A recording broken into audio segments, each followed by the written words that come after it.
इस मुल्क और कौम की नैया पार लगाएं। लेकिन अगर ये नहीं होता तो फिर वो जो आप चाहते हैं वो नहीं होगा, फिर उसमें कानून को अपना रास्ता यहाँ लेना पर होगा। आफ्ताब जहांगीर साहब को भी गुफ्तगू में शामिल करते हैं। आफ्ताब जहांगीर साहब, अब बात यह है कि लेट्स बी रियलिस्टिक। आपका भी पॉलिटिकल एक जिसे कहते हैं बैकग्राउंड, एक हिस्ट्री है, और आप इमरान खान साहब के साथ काफ़ी अरसे से हैं। लेकिन अब रियलिस्टिक बात यह है कि अगर आप नहीं चाहते कि और लोग पार्टिसिपेट करें, सिर्फ पॉलिटिशियंस ही पॉलिटिकल प्रोसेस को आगे लेकर चलें, तो सर थोड़ी सी तो लचक आप लोगों को भी दिखानी चाहिए ना। मेरे ख्याल अभी जो वाक़यात पेश आ रहे हैं, मैं तो उनको कहता हूं कि इमरान खान साहब के साथ अगर इस तरह का कोई भी चीज़ पेश आती है, उनकी गिरफ्तारी होती है, तो मुल्क में एक हिजानी कैफियत पैदा हो जाएगी। मुल्क की मईशत पहले इतने बुरे हाल के अंदर है, और ज़्यादा बुरे हाल में चली जाएगी। पता नहीं IMF हमारे साथ किस नौयत का एग्रीमेंट फिर करता है नहीं करता है। तो ऐसी सूरत हाल में कोई कॉम्प्रोमाइज़ कर लें, आप बैठ जाएं एक टेबल के ऊपर, इतनी क्या नफरतें एक दूसरे के साथ बात भी ना करनी। जी आफ्ताब जहांगीर साहब। अली भाई अस्सलाम वालेकुम, आपको भी सलाम और सदीकुल फारूक साहब को भी सलाम। और उनकी तबीयत अब कैसी है, क्योंकि पिछले दिन एक प्रोग्राम में मेरे साथ थे, बहुत तबीयत खराब हो गई थी। अच्छा देखें अली भाई, बात ये है कि अभी तक हम 70-75 साल में जो हमने इस्लामी जमहूरिया पाकिस्तान बनाना था वो नहीं बना सके। जो बात आप कर रहे हैं बिल्कुल सही बात है। देखिए सियासत के अंदर, सियासी मैदानों में ही जो एक्टिविटीज होनी चाहिए वो होनी चाहिए। पार्लियामेंट के अंदर इख्तलाफ भी होना चाहिए और किसी बात पे इत्तफाक भी होना चाहिए। लेकिन बदकिस्मती से ये है कि हमारी मुल्क की सियासत जो है वो आप देखें, कोई ये कहे कि सिर्फ 3-3.5 साल में इमरान खान ने ये की है तो ये गलत होगा।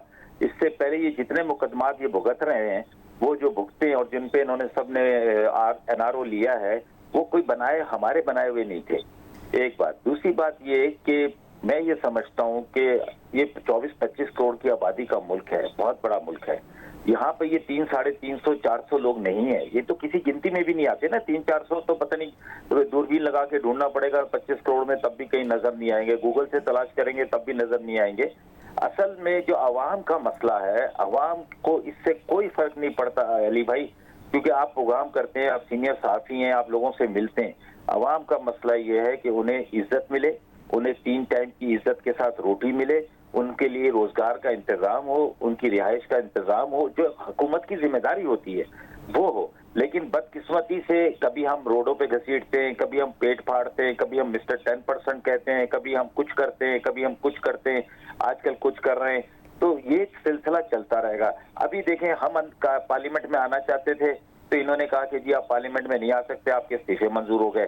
तो अभी आज लाहौर हाई कोर्ट का फैसला आ गया, उससे पहले पे फैसला आया 43 का, आज लाहौर हाई कोर्ट का फैसला आ गया।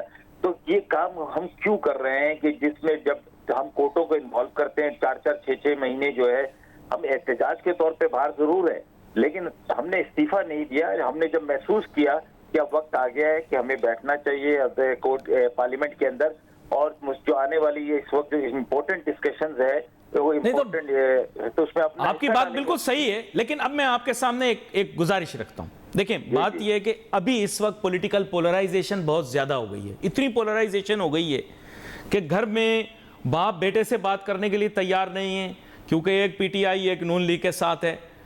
बीवी और खामन की बातचीत आपस में बंद हो गई है, क्योंकि बीवी PTI के साथ है, खामन नून लीग के साथ है। और भाई भाई आपस में बात नहीं कर रहा, महल्लेदारों ने एक दूसरे से बात करना छोड़ दी है। व्हाट्सएप के ऊपर, सोशल मीडिया के ऊपर आपस में इस किस्म का तनाव है।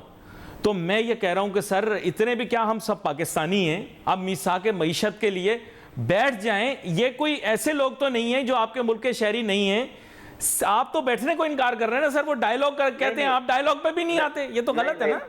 अच्छा देखें अली भाई, ऐसा नहीं है, ऐसा नहीं है। आप देखें, आप अगर इनके जो चंद लोग हैं, देखिए हर एक का एक बैकग्राउंड है, आप इनके जो चंद लोग हैं उनकी गुफ्तगू तो सुने आप, वो किस तरह गुफ्तगू कर रहे हैं। आज प्रेसिडेंट ऑफ पाकिस्तान को जो वजीर दाखिला है, वो प्रेसिडेंट कहने के बजाय कह रहा है आरिफ अलवी तू बाज आ जा, समझे ना। अब आप मुझे बताएं कि ये एक आपको मंजूर नहीं है, आप जो भी कर ले, जो आईनी आपको हक हासिल है वो इस्तेमाल कर ले प्रेसिडेंट के खिलाफ। लेकिन ये गुफ्तगू जो है कि जी अगर मैं आर्मी चीफ को ये बोलूं है कि ओ हाफिज साहब बाज आ जाओ, तो ये क्या मुनासिब है। मैं चीफ जस्टिस को बोलूं ओ जस्टिस साफ आप ये कोई तरीका है बात करने का? आप इसका मतलब है आपको पता है कि आप टेबल पे नहीं बैठना चाहते। अगर आप टेबल पे बैठना चाहते मनसब हो का एहतराम जरूरी है, ये दोनों बाइसे एहतराम है, लेकिन सदर का जो ओहदा है वो बहुत बाइसे एहतराम है। मैं इससे इत्तिफाक करता हूँ, मेरे ख्याल सिद्दीक साहब भी करेंगे। जी अच्छा देखें अली भाई, मैं आपको एक चीज बताऊं, मैं सदीकुल फारूक साहब से भी जब भी मिलता हूं, मैं इनसे चैनल में या किसी से भी प्रोग्राम में जब शरीक होता हूं तो 1 घंटे की माफी मांगता हूं कि जी 1 घंटा मुझे माफ कर देना, अगर मैं गुस्से में या किसी और बात में आर्ग्यूमेंट्स में आपके साथ कोई बदतमीजी कर लूं तो उसके लिए मैं एडवांस में माफी मांग रहा हूं। लेकिन उसके बाद ये सब मेरे दोस्त हैं, मेरे भाई, हम एक साथ मिलते भी हैं, बैठते भी हैं। लेकिन क्या है कि अगर हम ये समझते हैं कि पाकिस्तान को मजबूत पाकिस्तान बनाना, जिस तरह की आजकल खबरें आ रही हैं, देखें ये बड़ी अजीब खबरें आती हैं, फिर बाद में पता चलता है ये हो गया काम कि जी एटॉमिक एनर्जी का वफ्द आ गया है, उसने आके विजिट कर लिया, फलाना कर लिया। अच्छा ये हमें नहीं पता होता, ये अवाम को कम पता होता है, ये सोशल मीडिया ये सब चीजें बता रहा होता है कि इस वक्त पाकिस्तान में क्या हो रहा है, दुनिया में क्या हो रहा है।